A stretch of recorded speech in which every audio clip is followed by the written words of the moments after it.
When we look at the world today, we usually recognize only one type of violence.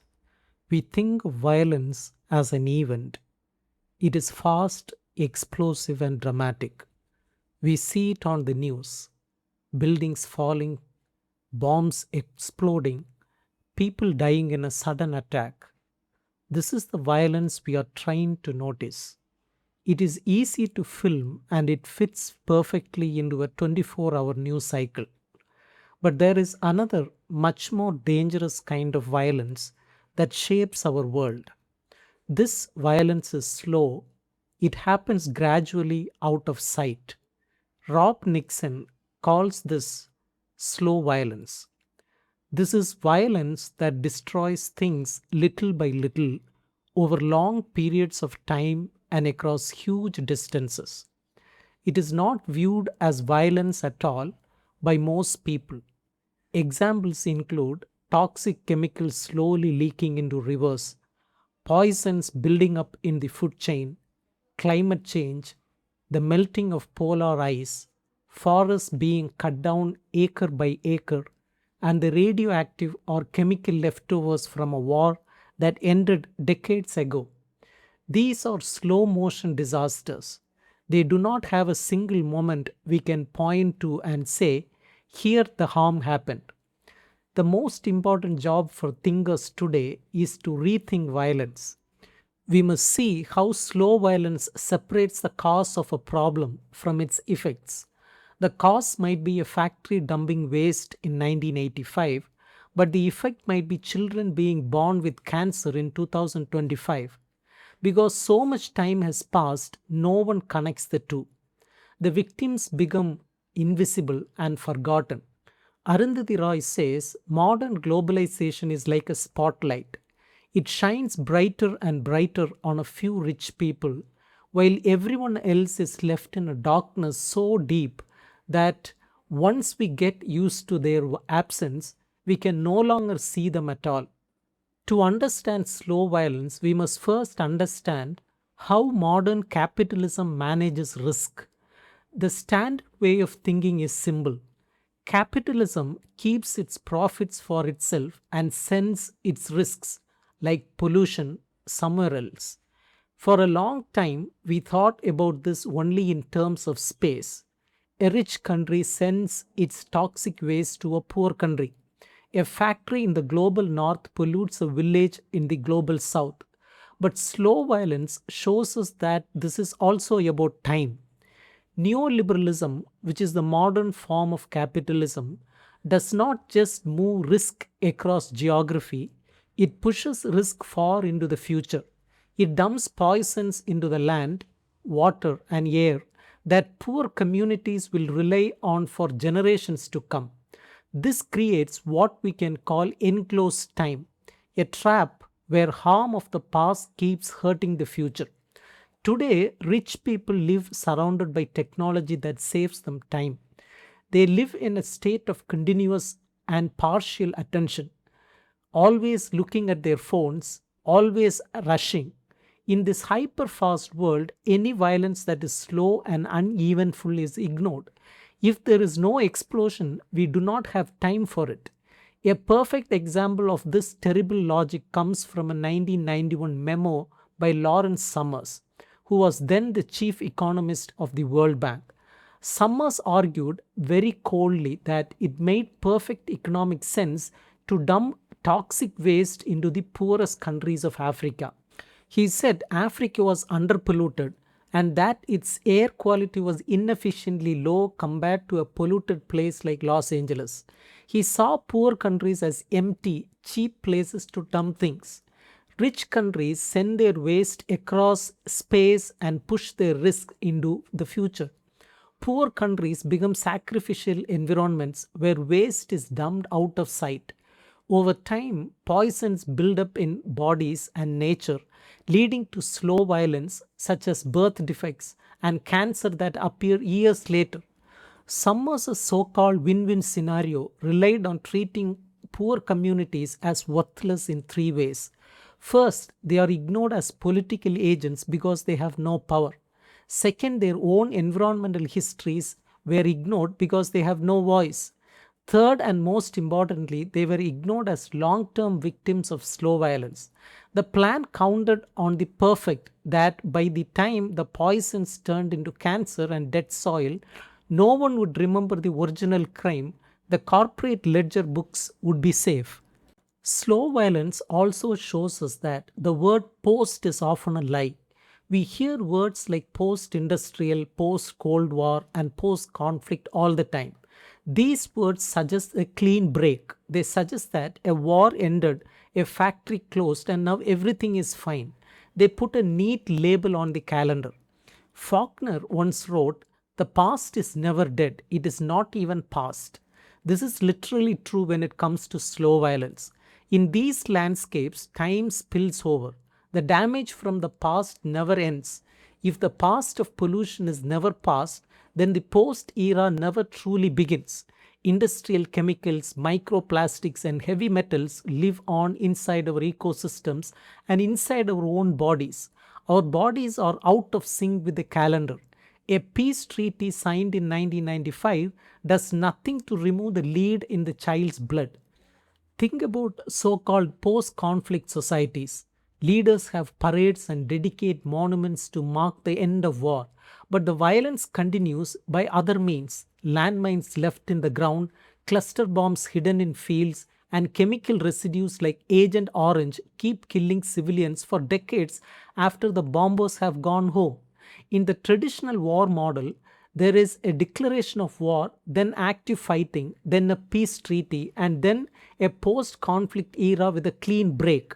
In the slow violence model, active fighting is followed by an official peace that is visible, but then chemicals enter cells at the microscopic level, leading to intergenerational trauma such as child born with defects. Post war casualties continue for decades. In the Vietnam War, hundreds of thousands of people survived the fighting but later died from dioxin, which is the poison in Agent Orange. Decades after the last spray flight, Agent Orange still builds up in the fat of fish and ducks.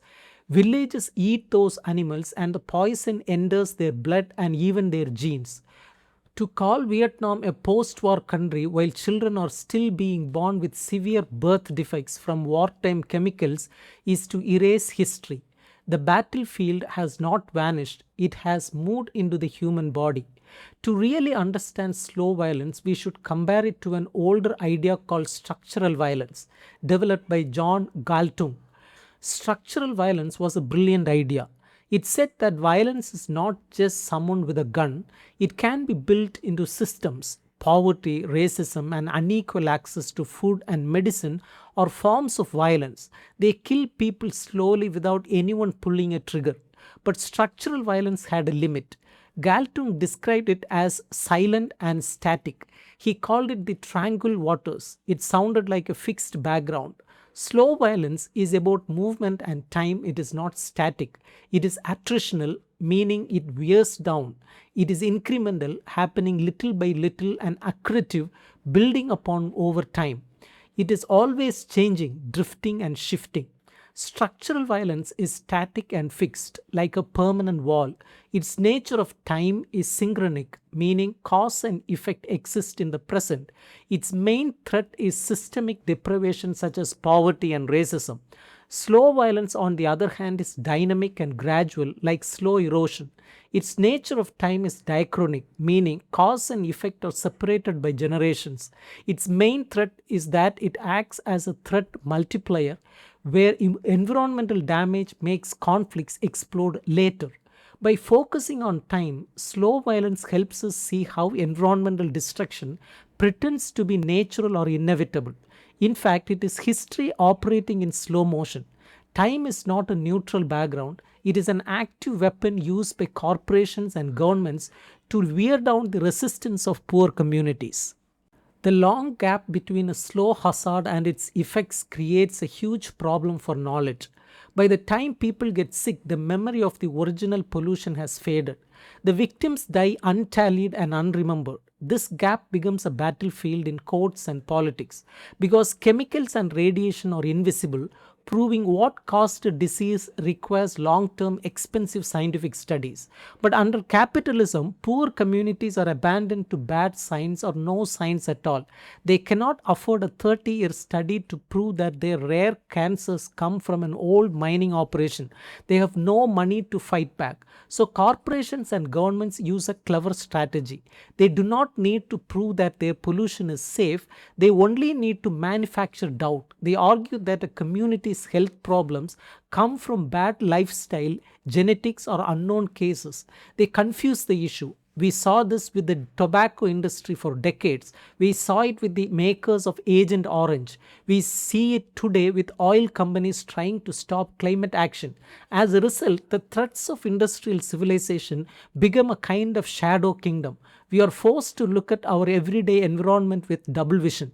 Dangerous substances hide behind harmless facades, radiation in the air, toxins in our food, and micropollutants in our water.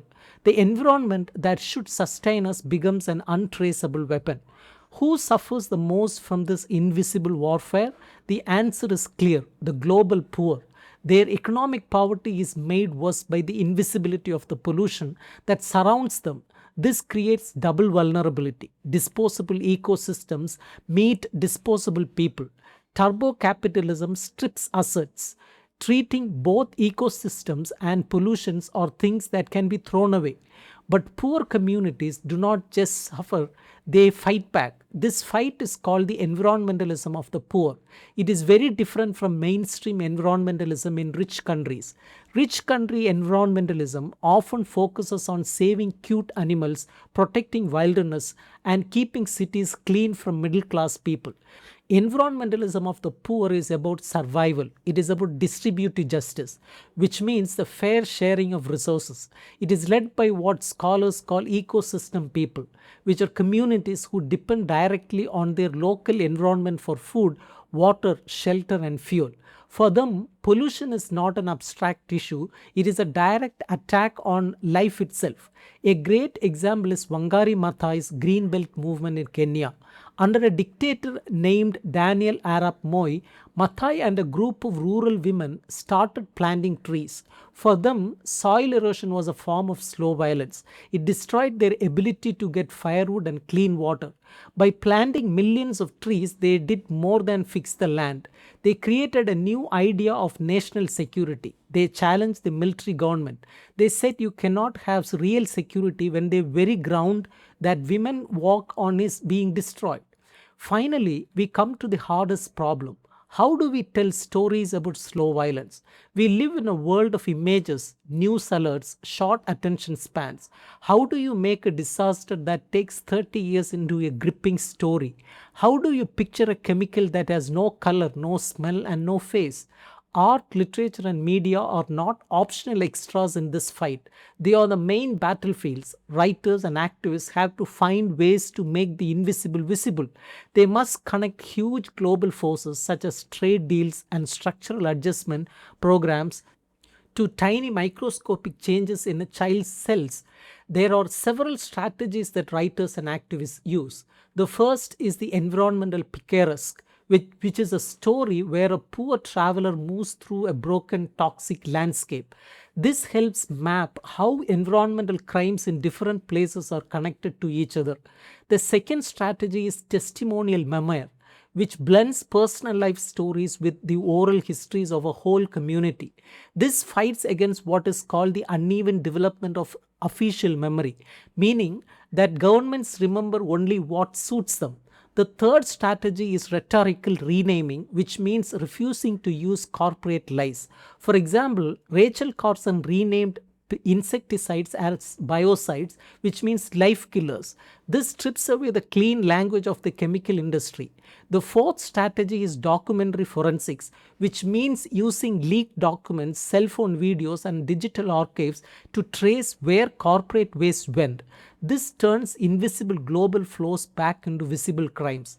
Writers who take this work seriously refuse to let corporations hide behind sweet words. For example, after Deepwater Horizon oil spill, the company BP said that nature has a way of helping the situation while ignoring the huge dead zone under the ocean. By insisting on telling the full story with historical context, writers rescue polluted environments from terminal invisibility. The theory of slow violence teaches us that environmental justice is not just about space or resources, it is fundamentally a contest over time. Turbo-capitalism speeds up extraction and compresses our attention spans. It then shifts the long term biological risks onto the poorest people who are furthest from centers of power. It leaves behind a long, exhausting wake of delayed destruction. The poor are forced to live in an environmental emergency that has no clear ending. Thank you.